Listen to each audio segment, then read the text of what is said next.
এখন আমি যদি আপনাকে মারধর করি তাহলে কে বাঁচাবে আপনাকে? হ্যাঁ, হে মিস্টার রায়, কিচ্ছু করতে পারবে না। কি মিস্টার রায়? না মানে যারা এত সুন্দর গান করে তারা কাউকে মারেও না, তারা পাগলও নয়। অনেক ঘটনা আছে যার কোনো সহজ চোখে খুঁজে পাওয়া যায় না। আমার ঘটনাও তাই। কিন্তু কি হবে আপনার এসব জেনে? আমার কপালে যা আছে তা তো হবে। ভাই একটা কাজে মেন্টাল হসপিটাল, ক্যালকাটা মেন্টাল হসপিটালে গেছিলাম, পাগলা গাড়ো আর কি। সেখানে গিয়ে দেখি একটা সম্পূর্ণ সুস্থ ছেলে ভর্তি রয়েছে। আমাকে বললো যে ওর ওখান থেকে ছাড়া পাওয়ার ব্যাপারে সাহায্য করতে। এক্সকিউজ মি, আচ্ছা অ্যাডমিনিস্ট্রেটর ডক্টর বি চৌধুরী কোথায় বসেন? কেন বলুন তো, আপনি কোথা থেকে আসছেন? আমি একজন রিপোর্টার, ওনার সঙ্গে দরকার আছে। আচ্ছা আচ্ছা, সোজা চলে যান, মাদিকে ওনার চেম্বার, বাইরে নেম প্লেট আছে। Thank you, thank you. Abhijit Mallick, news reporter, এই কাগজের। হ্যাঁ, কি বল, কি ব্যাপার? ডক্টর চৌধুরী, আপনাদের এই হাসপাতালের উপর আমি একটা রিপোর্টিং করতে চাই আমাদের পত্রিকার জন্য। তাই এই ব্যাপারে যদি আপনি আমাকে একটু সাহায্য করেন। আর তাছাড়া তার আগে আমি হাসপাতালে একটু ঘুরে দেখতে চাই।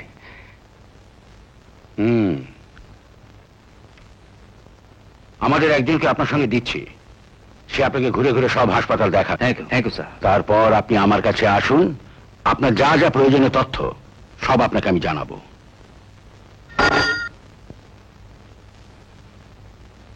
রায় বাবু। ডক্টর চৌধুরী, আপনি এখানে কতদিন আছেন? এখানে আমার 5th ইয়ার চলছে। আমায় ডেকেছেন স্যার? হ্যাঁ, ইনি মিস্টার অভিজিৎ মল্লিক। নমস্কার। নিউজ পেপার থেকে আসছেন, আমাদের হাসপাতালটা দেখতে চাইছেন। একে একটু ঘুরিয়ে দেখিয়ে দিন। ঠিক আছে, আপনি এখনই যাবেন? হ্যাঁ চলুন। যান, ঘুরে আসুন। হ্যাঁ, থ্যাংক ইউ। এরা সবাই বিভিন্ন ধরনের মানসিক রোগী, প্রত্যেকেরই একই রকম পোশাক দেখবেন। এটা সিগারেট হবে স্যার? পরে। আর ওই যে ভদ্রলোক বসে বসে কি লিখছেন, উনি নিজেকে বড় সাহিত্যিক ভাবেন। সারাদিন ডিসিবিজি কি যে লেখেন। কি লিখছেন স্যার? Don't disturb me. আমার লেটেস্ট উপন্যাসটা শেষ করছি। উপন্যাসটার নাম কি দিলেন? কপাল কুণ্ডলা। আপনি মন দিয়ে লিখুন, আপনার লেখা শেষ হয়ে গেলে আমি শুনবো। ও হ্যাঁ, আপনার নামটাই তো জানা হলো না। বঙ্কিমচন্দ্র চট্টোপাধ্যায়। ও, তাহলে তো সব ঠিকই আছে। চলি, আবার দেখা হবে। চলো। 10 সালে নিকোচি করেছি তো। তুমি কে? জয় মা,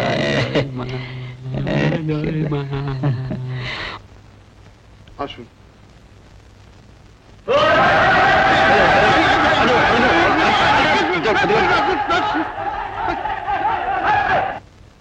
এখানে একটু সাবধানে থাকবেন। দেখলেন তো কাদের নিয়ে আমাদের কারবার। আপনার লাগেনি তো কোথাও? না না, চলুন। চলুন চলুন চলুন। এরা সব সিরিয়াস পেশেন্ট, তাই সেলে রাখা হয়েছে। ব্যাস।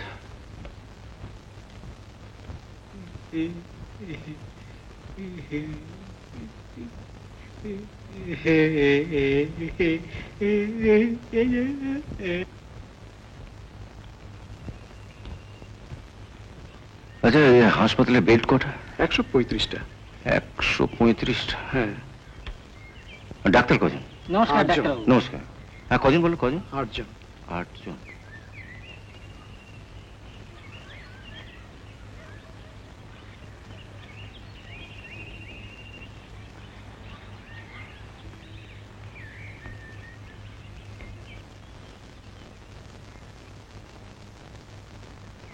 মিস্টার রায়, ওপরে কি আছে? উপরে কয়েকজন পেশেন্ট আছে, তাদের অবস্থা একটু ভালো, তাই ওদের একসঙ্গে রাখা হয় না। যাবেন? চলুন একবার দেখা যাক। চলুন।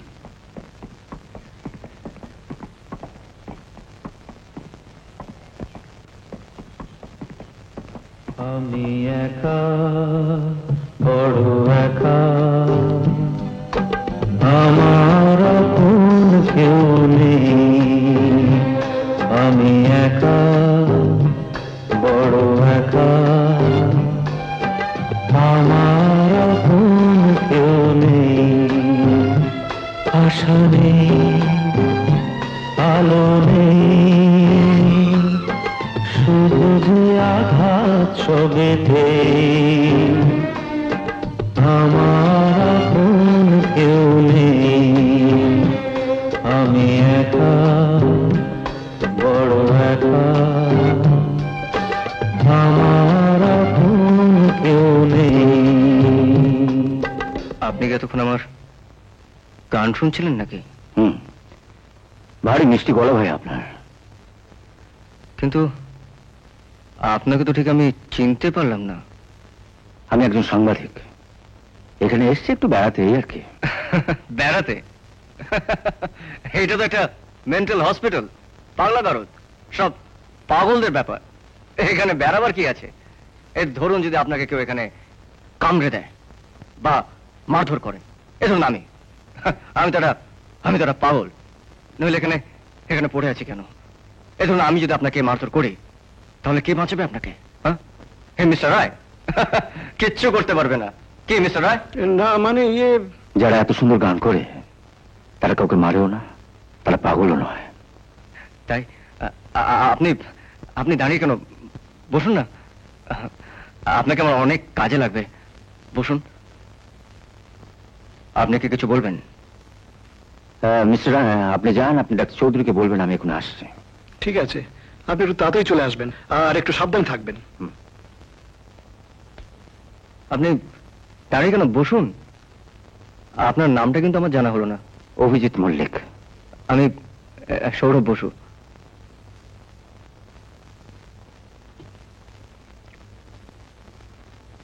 আপনাকে তো ভাই খুব সুস্থই লাগছে। কিন্তু এখানকার লোক তো তা মনে করছে না। যখন ভাই বলে ডেকেছেন তখন শুনুন। অভিজিৎ দা, অনেক ঘটনা আছে যার কোনো সহজ চোখে খুঁজে পাওয়া যায় না। আমার ঘটনাও তাই। কিন্তু কি হবে আপনার এসব জেনে? আমার কপালে যা আছে তা তো হবে। হয়তো হয়তো সারাটা জীবনে পাগলা গারদে কাটাতে হবে। আপনি কি পারবেন আমাকে এখান থেকে উদ্ধার করতে?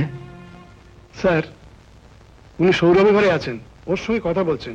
আমাকে বললেন আপনি যান, আমি আসছি। আবার ওর সাথে কি কথা বলছে? ঠিক আছে, আপনি যান। এইটুকুই? কি আর বলবো বলুন? লিখে দেবেন আমি একজন সুস্থ যুবক, আটকে রয়েছে, উদ্ধার পাওয়ার কোনো রাস্তা নেই। আপনার বাড়ি কেউ খোঁজ নেন আপনার? বাড়ির রতনদা বাইরে দাঁড়িয়ে কেন? ভেতরে আয়। ভয় নেই, উনি খুব ভালো লোক। বাড়ির কেউ থাকলে তো আসবে। এখন এই রতনদাই আমার একমাত্র নিজের লোক। কে, তাই না? যাবার কোনো জায়গা নেই তাই। না, ঠিক তা নয়, বুঝলেন? এই যে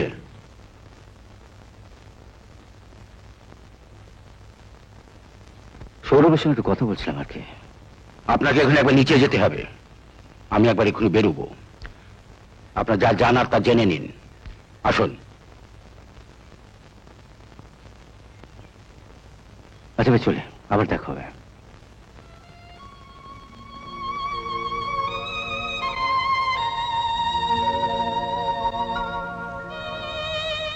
কোথায় গিয়েছিল ভাই? এত দেরি হয়েছে? ক্যালকাটা মেন্টাল হসপিটালে। ওকে আবার কি ব্যাপার? কেউ ভর্তি হবে নাকি? ভাবছি আপনাকে ভর্তি করবো। তাই নাকি? তবে তো উনি বেঁচেই যান, আর কাজ করতে হবে না ওনাকে। কি ব্যাপার অভিজিৎ, আজকে একদম চুপচাপ এসেই কাজে বসে গেছো? কোনো জটিল ব্যাপার মনে হয়? আজ একটু ব্যস্ত আছি। এখন একটা রিপোর্ট লিখে সাবমিট করতে হবে, কাল বেরোবে। কিসের ওপর? Calcutta mental hospital. ও বাবা, ঠিক আছে, তুমি লেখো, আমি আর ডিস্টার্ব করবো না। দেবী, তুই একবার পাশের বাড়ি গিয়ে একটা ফোন করে দেখ তো অফিসে কি হলো। এত দেরি তো কখনো করে না। তুমি যখন বলছো দেখছি, কিন্তু মা, আমার মনে হয় দাদা নিশ্চয়ই কোনো কাজে আটকে গেছে। আমি দেখছি। দাদা এলো বোধহয়।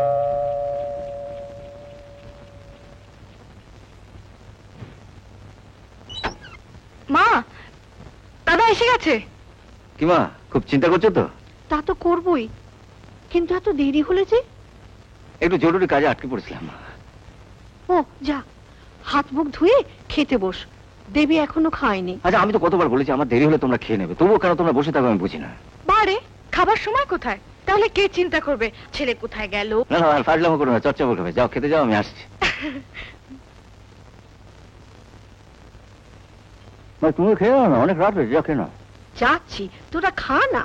আরে আগে খেয়ে নাও না। খাচ্ছি, তোরা খেয়ে নে না। জানো না, আজ একটা কাজে মেন্টাল হসপিটাল, ক্যালকাটা মেন্টাল হসপিটালে গেছিলাম, পাগলা গাড়ো আর কি। সেখানে গিয়ে দেখি একটা সম্পূর্ণ সুস্থ ছেলে ভর্তি রয়েছে। কেন? সেটাই তো কথা। ছেলেটি বললো ওর অন্য কোথাও যাবার জায়গা নেই, মানে একটু নেই একটা। আমাকে বললো যে ওর ওখান থেকে ছাড়া পাওয়ার ব্যাপারে সাহায্য করতে। কি রকম সাহায্য? এই মানে ওর নামে যেন লিখে দিই, ও পুরোপুরি সুস্থ, তবু ওকে জোর করে আটকে রাখা হয়েছে, এই আর কি। তুই তো বললে যাবার কোথাও জায়গা নেই, তাহলে ছাড়া পেলে যাবে কোথায়? সেটাই তো ভাববার কথা, কোথাও না কোথাও চলে যাবে। ও বলছিল ওর ওখানে ভালো লাগছে না, মানে ওরকম বদ্ধ জায়গা, তার উপর ওরকম পরিবেশ, মানে বেশি দিন ওখানে থাকলে পুরোপুরি পাগল হয়ে যাবে। দেখ দাদা, আর যাই করিস ওই পাগল টাগল বাড়িতে আনিস না কিন্তু। দেখ, অনেক ধরনের পাগল আছে, কেউ চুপচাপ থাকে হঠাৎ পাগলামো শুরু করে, আবার কেউ কেউ এই তুই চুপ কর তো। যেমন মা তেমন ছেলে। এক কাজ করো, তুমি দাদার সঙ্গে গিয়ে একদিন শ্রীমানকে দেখে এসো, দেখো আবার ভালোবেসে বাড়িতে নিয়ে এসো না যেন। লিখে দেবেন আমি একজন সুস্থ যুবক, আটকে রয়েছে, উদ্ধার পাওয়ার কোনো রাস্তা নেই। হয়তো হয়তো সারাটা জীবন এই পাগলা গারোতেই কাটাতে হবে। আপনি কি পারবেন আমাকে এখান থেকে উদ্ধার করতে, উদ্ধার করতে, উদ্ধার করতে? এমন আরো অনেক ভিডিও দেখতে এই চ্যানেলটি সাবস্ক্রাইব করে নিন এবং পাশের বেল আইকনটি প্রেস করে দিন।